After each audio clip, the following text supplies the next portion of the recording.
High traders. So நம்ம இந்த வீடியோவில் என்ன பார்க்க போகிறோம் அப்படின்னா, சார் எனக்கு லாஸ் வருது அப்படின்றாங்க ட்ரேட் பண்ணும்போது. ஸோ மார்க்கெட்டுன்றது ஒரு பிஸ்னஸ், ஸ்டாக் மார்க்கெட்ன்றது ஒரு பியூர் பிஸ்னஸ் தான். ஸோ லாஸ் ஆகாத பிஸ்னஸ் வந்து இங்கே எதுவுமே கிடையாது இல்லையா? லாஸ் ஆகாத பிஸ்னஸ் இது வரைக்கும் கண்டுபிடிக்கவே இல்லை. ஸோ எல்லா பிஸ்னஸ்லேயும் வந்து லாஸ்ன்றது ஒரு part of the business. Stock மார்க்கெட்லேயும் அப்படி தான். ஸோ நான் எப்படி ஹேண்டில் பண்ணுறது, என் கேபிட்டலை வந்து நான் போகாமல் எப்படி பாதுகாத்துக்கிறது அப்படின்றத வந்து நம்ம சொல்ல போகிறோம். ஸோ ஜஸ்ட்டு இந்த 4 ரூல்ஸ் தான். இந்த ரூல்ஸை நீங்கள் மீறினீங்க அப்படின்னா கண்டிப்பாக லாஸ் வரும். ஸோ ஃபாலோ பண்ணோம் அப்படின்னா கண்டிப்பாக வந்து பெரிய லாஸ் நமக்கு எப்பவும் வராது. ஓகே, ப்ராஃபிட்டும் அதே மாதிரி வேறு லெவலில் வரும். ஸோ இதுதான் நம்ம சொல்ல போகிறோம்.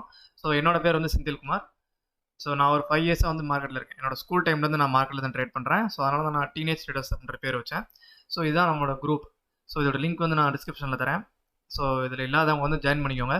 ஸோ டெய்லி மார்க்கெட் அப்டேட்ஸாக வந்து இதில் வந்துடும். நான் போடுற வீடியோஸ், நான் போடுற அப்டேட்ஸ் எல்லாமே, மார்க்கெட் அப்டேட்ஸ் இது எல்லாமே வந்து கண்டிப்பாக இதில் வந்து குரூப்பில் வந்துடும். ஓகே, ஸோ இதில் இல்லாத நண்பர்கள் வந்து ஜாயின் பண்ணிக்கோங்க. ஸோ வாங்க வீடியோக்குள்ளே போகலாம். ஸோ நம்ம பண்ணுற மிஸ்டேக் தான் கைஸ், அதனால் மட்டும்தான் இங்கே லாஸ் நடக்குது. ஸோ என்னென்ன மிஸ்டேக் அப்படின்றத இது வந்து நான் எக்ஸ்பீரியன்ஸ் பண்ணது தான். நான் போஸ்ட் பண்ணுற வீடியோஸ் எல்லாமே நான் பார்த்தது தான் தவிர நான் கிளாஸ் படித்தோ இல்லை புக்கு படித்தோ அதெல்லாம் கிடையாது. அதெல்லாம் எதுவுமே கிடையாது. ஓகே, என்னோட எக்ஸ்பீரியன்ஸ் தான். நான் பண்ணதான் இங்கே பண்ணக்கூடாதுன்னு நான் சொல்கிறேன், அவ்வளோதான். ஃபஸ்ட்டு வந்து don't do intraday trading. So நான் இன்ட்ராடே அப்படின்னா என்னென்னா, ஒரு நாளில் லாபம் நடத்த பார்க்குறது. இது எவ்வளோ ரிஸ்க்கு நீங்கள் யோசிச்சு பாருங்கள். இப்போ நான் 10 லட்ச ரூபா இன்வெஸ்ட் பண்ணுறேன் அப்படின்னா, நான் ஒரே நாளில் 10 லட்ச ரூபாய் 5 லட்ச ரூபாய் மாற்றிடுவேன். சரி, அவ்வளோ வேண்டாம். இப்போ நான் இந்த நிறைய பேர் சொல்கிறாங்கல்ல, டெய்லி 5000 இருந்தால் போதும் 1000 ரூபா சம்பாதிச்சிடலாம், 10,000 இருந்தால் போதும் 1000 ரூபா சம்பாதிச்சிடலாம். அப்படி முடியவே முடியாது. மாதத்தில் 2-3 நாள் சம்பாதிக்கலாம். ஏன் அப்படின்னா 30% வந்து மார்க்கெட் வந்து சைடு வேஸ்லேயே இருக்கும். சாரி, 70% வந்து சைடு வேஸ்லேயே இருக்கும். 30% தான் வந்து ஒரு ட்ரெண்டில் இருக்கும். அப் ட்ரெண்ட்லையோ டவுன் ட்ரெண்ட்லையோ 30% தான். ஸோ நீங்கள் இன்ட்ராடே பண்ண உள்ளே வந்தீங்க அப்படின்னா அந்த 70% டைம் வந்து உங்களுக்கு வந்து ஒர்க் அவுட் ஆகாது இல்லையா?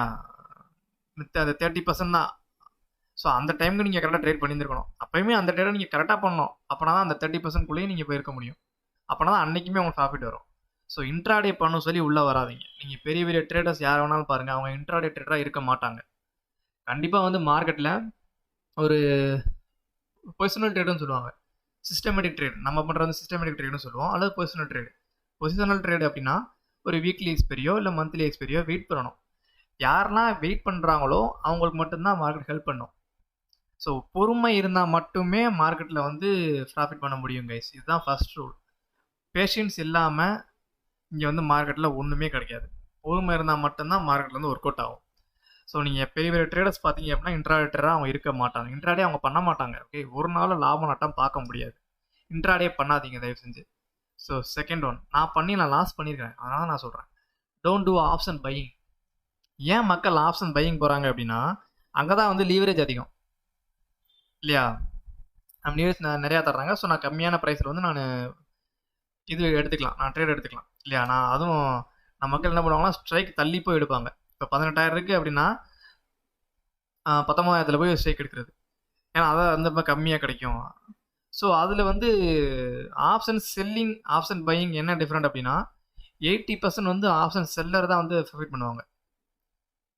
ஸோ 20% தான் வந்து ஆப்ஷன் பையிங். ஸோ நீங்கள் 20% இருக்கணும். அப்போவும் நீங்கள் கரெக்டாக ட்ரேட் பண்ணியிருக்கணும். அப்போனா அந்த 20% வந்து உங்களால் ப்ராஃபிட் எடுக்க முடியும். ஓகே, ஆப்ஷன் பையிங்கில் ஏன் லாஸ் ஆகுது அப்படின்னா அதுக்கான வீடியோ நான் போட்டிருக்கேன். ஸோ நம்ம சேனல்லே இருக்குது, அதை பாருங்கள். ஓகே, ஸோ அதில் தெரியும் ஏன் ஆப்ஷன் பையிங் வந்து பண்ணக்கூடாது அப்படின்றது. ஸோ ஆப்ஷன் பையிங் வந்து பண்ணாதீங்க. ஓகே, வெயிட் பண்ணுங்கள். ஒரு வீக்லி எக்ஸ்பைரி எடுங்க, இல்லை மந்த்லி எக்ஸ்பைரி எடுங்க.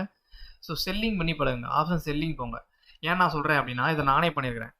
நான் வந்து ஒரு 5,000 10,000 கிட்டத்தட்ட ஒரு 1 லட்ச ரூபாய்க்கு மேலே லாஸ் பண்ணிக்கிறேன் மார்க்கெட்டில் ஆப்ஷன் பையிங் பண்ணி. இதை நான் பேசாமல் அந்த 1 லட்சத்தையும் நான் சேர்த்து வச்சுட்டு நான் ட்ரேட் பண்ணியிருந்தேன், ஆப்ஷன் செல்லிங் பண்ணியிருந்தேன் அப்படின்னா இன்னும் நான் ப்ராஃபிட் பண்ணியிருப்பேன். நல்ல ஒரு ரிட்டர்ன் என்கிட்ட இருந்திருக்கும் இல்லையா? நான் அப்படி பொறுமை இல்லாமல் உடனே வந்து மார்க்கெட்டுக்குள்ளே போயிடணும், உடனே நான் சம்பாதிச்சிடணும் அப்படின்னு கொஞ்சம் கொஞ்சமாக இருந்த பணத்தையும் நான் லாஸ் பண்ணிட்டேன் ஆப்ஷன் பையிங்கில். ஸோ அதனால தான் சொல்கிறேன், வெயிட் பண்ணி பணத்தை ரெடி பண்ணிட்டு உள்ள வாங்க. இன்வெஸ்ட்மெண்ட் இல்லாமல் எந்த பிஸ்னஸும் பண்ண முடியாது. அதே மாதிரி அந்த பிஸ்னஸும் நீங்கள் இன்வெஸ்ட்மெண்ட்டை கொண்டு வாங்க, ஆப்ஷன் செல்லிங் பண்ணி பழகுங்க. ஓகே, ஆப்ஷன் பையிங் நமக்கு வேண்டாம். தென் டோன்ட் டூ ஓவர் ட்ரேடு. இந்த ஓவர் ட்ரேட் யார் பண்ணுவாங்க அப்படின்னா ஆப்ஷன் பையர் தான் பண்ணுவாங்க. இது ஓவர் ட்ரேட் என்ன அப்படின்னா, இப்போ வந்து மார்க்கெட் வந்து ஒரு ட்ரெண்டில் போகுதுன்னு வச்சுக்கோங்களேன். ஃபார் எக்ஸாம்பிள் இதாக இருக்கு இல்லையா, மார்க்கெட் வந்து இப்போ வந்து டவுன் ட்ரெண்ட்லேயோ இல்லை அப் ட்ரெண்ட்லேயே இருக்குன்னு வைங்களேன், இப்போ வந்து நம்மளுக்கு பிரச்சனை இல்லை இல்லையா? நமக்கு வந்து கண்டிப்பாக ஒரு ப்ராஃபிட்டோ ஒரு கீழே வந்தால் லாஸ் ஆயிரும், மேலே கூட ப்ராஃபிட் ஆக போகுது, ஏதோ ஒன்று நடந்துடும். ஆனால் மார்க்கெட் வந்து சைடு வேஸில் இருக்கும் பார்த்துருக்கீங்களா? ஃபார் எக்ஸாம்பிள் இங்கே நடந்திருக்குமே, எப்பயாவது சைடு வேஸில் வந்திருக்கும். அப்பெல்லாம் வந்து ஒன்றும் பண்ண முடியாது நம்மளால இல்லையா? சைடு வேஸ் இருந்தது அப்படின்னா ஒன்றும் பெருசாக வந்து பண்ண முடியாது. ஃபார் எக்ஸாம்பிள் இந்த ரேஞ்சிலலாம் பார்த்தீங்கன்னா தெரியும், இந்த டைம்லலாம் வந்து மார்க்கெட் வந்து சைடு வேஸில் இருந்திருக்கு.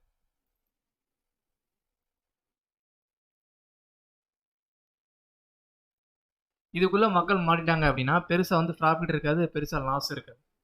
ஸோ இப்போ என்ன பண்ணுவோம் அப்படின்னா, நான் ஒரு 1000 ரூபா லாஸ் பண்ணிட்டேன்னு வச்சுக்கோமே, மார்னிங் வந்து நான் ட்ரேட் பண்ணுறேன், ஆப்ஷன் பையிங் பண்ணுறேன் அப்படின்னா 1000 ரூபா லாஸ் பண்ணிட்டேன் அப்படின்னா எனக்கு அன்னைக்கு அவ்வளோதான். ஓகே, ஸ்டாப் லாஸ் அடிச்சு அப்படின்னா வெளில வந்துடணும். அதை விட்டுட்டு நான் போட்ட 1000 ரூபாய் வந்து எடுக்க போகிறேன், நான் லாஸ்ட் பண்ண 1000 நான் திருப்பி ரெக்கவர் பண்ண போகிறேன் அப்படின்னு திருப்பி போகிறது, திருப்பி ஒரு 1000 ரூபா லாஸ் பண்ணுறது, நான் திருப்பி இந்த 2000 நான் எடுக்க போகிறேன் அப்படின்னு திருப்பி முதல் 2 லாட் வாங்கிட்டு இப்போ 4 லாட் வாங்குறது. ஆல்ரெடி 2000 லாஸ், இப்போ 4 லாட் வாங்கினா அப்பயே 2000 லாஸ் ஆகிடும். நான் மொத்தம் 4000 லாஸ் ஆகும் ஒரே ட்ரேடில், ஒரு நாளில். திரும்ப நான் வந்து விட்டு அதை பிடிக்க போகிறேன். அப்படி வந்து மார்க்கெட்டில் வந்து ரியாக்ட் பண்ணக்கூடாது. ஓகே, மார்க்கெட் வந்து அன்னைக்கு நல்லா இல்லைன்னா, இப்போ சில நேரம் நான் கடன் நடத்துறேன் அப்படின்னா எனக்கு சில நேரம் வியாபாரம் இல்லாமல் தான் இருக்கும். எல்லா நேரமும் எனக்கு இப்போ வியாபாரம் இருக்காதுல்ல, சில நேரம் வந்து வியாபாரம் இல்லாமலும் எனக்கு இருக்கும். ஸோ அந்த மாதிரி மார்க்கெட் நினச்சிக்கணும். அன்னைக்கு வந்து மார்க்கெட் நல்லா இல்லை அப்படின்னா ஓகே, அன்னைக்கு ட்ரேடே பண்ணக்கூடாது. நான் போட்ட 1000 ரூபா நான் எடுக்க போகிறேன்னு திரும்ப நீங்கள் ட்ரேட் பண்ணீங்க அப்படின்னா கண்டிப்பாக லாஸ்ட் ஆகும். இதில் உங்கள் சிறதாவில் வந்து ஆப்ஷன் பையிங்க்கு வந்து 50 ரூபா ஃபீஸே இல்லையா? ஒரு பை அண்ட் செல்லுக்கு வந்து 50 ரூபா வாங்குவாங்க. ஸோ நீங்கள் 4 ட்ரேட் பண்ணீங்க அப்படின்னா அதில் 200 போயிடுச்சு. அதில் சிறதா ப்ரோக்கரேஜ் 200 அப்படின்னா இதை தாண்டி நீங்கள் எத்தனை ட்ரேட் பண்ணியிருப்பீங்க, அதில் எவ்வளோ லாஸ் பண்ணியிருப்பீங்க இல்லையா? மொத்தத்தையும் கால்குலேட் பண்ணிங்கன்னா பெரிய லாஸ் ஆகிடும். ஸோ அதனால தான் சொல்கிறது, ஓவர் ட்ரேட் வந்து பண்ணக்கூடாது. நம்ம மைண்ட் செட் தான் காரணம். நான் உடனே பிடிச்சிருவேன் எனக்கு நடக்கும் அப்படின்றது வந்து மைண்ட் செட்டில் இருக்கக்கூடாது. அப்படி நடக்காது. அப்படி ஓவர் ட்ரேட் வந்து பண்ண வேண்டாம். ஓகே, தென் 4th ஸ்டெப். ஸோ இந்த ரூல்ஸ் வந்து நீங்கள் மீறாத வரைக்கும் உங்களுக்கு பெரிய லாஸ் வந்து வரதுக்கு சான்ஸ் இல்லை. அப்படி இல்லை, நான் வந்து எனக்கு கான்ஃபிடென்ட் இருக்குது, கான்ஃபிடென்ட்லாம் மார்க்கெட்டில் ஒரு கோட்டை ஆகாது. ட்ரெண்டை ஃபாலோ பண்ணுங்கள், அவ்வளோதான். அந்த ட்ரெண்டு ஃபாலோன்றது வந்து நான் சொல்லியிருக்கேன் இல்லையா? இப்போ நான் சொல்கிறேன்,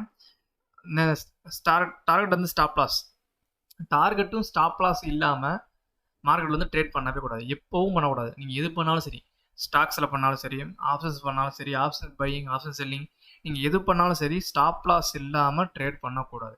வித் டார்கெட்டும் ஸ்டாப் லாஸ் இல்லாமல் ட்ரேட் பண்ணவே கூடாது. ஏன் நான் சொல்கிறேன் அப்படின்னா, அது நான் சொல்கிறேன் இப்போது.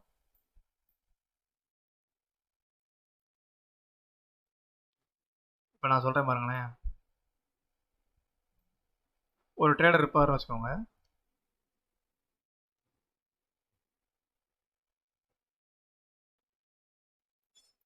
For example